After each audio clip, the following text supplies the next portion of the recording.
Қайырлы күн, менің каналыма қош келдіңіз. Қазіргі таңда жүрек ақауларынан өмірден озатын адамдар саны әлем бойынша алдыңғы қатарға шықты. Дүниежүзілік денсаулық сақтау ұйымының мәліметіне сүйенсек, өмірмен қоштасатын адамның 1/3 бөлігі жүректен зардап шегеді екен. Жүректің ауруларын болдырмаудың тәсілдері көп. Ол үшін салауатты өмір салтын ұстанып, дұрыс тамақтануға ден қою керек. Темекі тартуды доғарып, дене жаттығуларын көбейту абзал. Инфаркт пен инсульттен сақтайтын ережелер мен кеңестерді ұсынамын. Дене салмағының дұрыс индексі. Жүрек қан тамырлары ауруларының өршуі дұрыс тамақтанбау мен артық салмақтың кесірінен. Артық салмақ сусабыр және де тағы да басқа осындай ауруларға әкеледі. Липидті және де көмірсу алмасу төмендейді. Дене салмағы адамның бойына сәйкестігін біліп, оның қаншалықты дұрыс салмақ екенін анықтайды. Жоғарғы мөлшер шегі 25. Егер осы салмақтан 30-45 жас аралығында сәл ауытқу болса, онда жүректен зардап шегіп, соның салдарынан көз жұматындар көбейеді. Бұл әйелдерге де, ерлерге де қатысты. Алайда есептеу барысында кей адамның жетілген бұлшықеттерін жоққа шығармау керек. Мұндай нәтиже жөнсіз болып кетеді. Артық салмақты реттеу керек. Егер дене тұрқы бойынша бір қалыпты семірсе, онда ол қалыпты жағдай. Егер қарын тұсында май көп жиналса, онда бұл қауіпті. Тым болмаса 10%-ға арықтау жүрекке түсетін салмақты азайтар еді. Жүгіру. Жүректің саулығын қамтамасыз ету үшін оның бұлшықеттерін нығайту керек. Велосипед тебу, жүзу, кардиотренажерда жаттығу, аэробика мен жүгіру жүректің саулығын жақсартады. Жүрек қан тамырларының жүйесін ретке келтіріп, қан қысымы мен қандағы холестеринді төмендетеді. Уақытылы жасалған жаттығу жүрек соғысының аралығын азайтады. 3 ай жаттыққан адамның жүрегі минутына 65 рет соғады. Емделу үшін жаттығуды баяу жүгірістен бастаған жақсы. Сосын бірте-бірте қадамды алшақтатып, жылдамдықты тездетуге болады. Ары қарай 1 шақырымды 6-8 минутқа жүгіріп өтетін жылдамдыққа жетеді. Бұдан артық жылдамдықты дәрігерлер қауіпті дейді.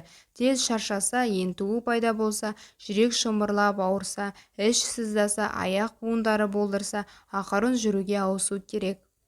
Bir күнде 10.000 қадам. Үнемі спортпен шұғылдану, әсіресе жүгіру, жүрек бұлшықетін сақтаудың бірден-бір емі. Жүрек тамырлар жүйесін жақсарту үшін білінер-білінбес салмақ салуда жеткілікті.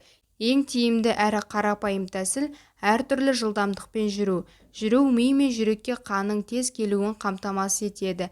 Дүниежүзілік денсаулық сақтау ұйымы күніне 10.000 қадам жүру керектігін айтады. Сонда адам кәдуілгі белсенді өмір салтын ұстанған болады. Көп отыратын, жұмыс істейтін адамдардың осының жартысына ғана шамасы жетеді екен. Жағдайды түзеу үшін күнделікті таза ауада серуенді әдетке айналдыру керек. Сосын қоғамдық көлікте аз жүру, жұмысқа не үйге жаяу жету жақсы әдет. Жоғарғы қабатта тұрған адамдар баспалдақпен мініп түссін. Жүру деген салмақты түсірумен қатар сусамырдың дамуына көп кедергі келтіреді. Қандағы қант мөлшерін реттеуге көмектеседі. Омега-3. Жүрек қан тамырлар жүйесін саулығын қамтамасыз етуде тамақтың да рөлі орасан. Көбірек көкөніс пен жеміс-жидек, жасұнық болуға тиіс. Оның барлығы ағзадағы холестеринді шығаруға көмектеседі. Ал қант пен тұзды тұтынуды азайту маңызды. Жануарлар майында қолдануды кемітсе болады. Өйткені олар тамырдың қабырғасын зақымдайды.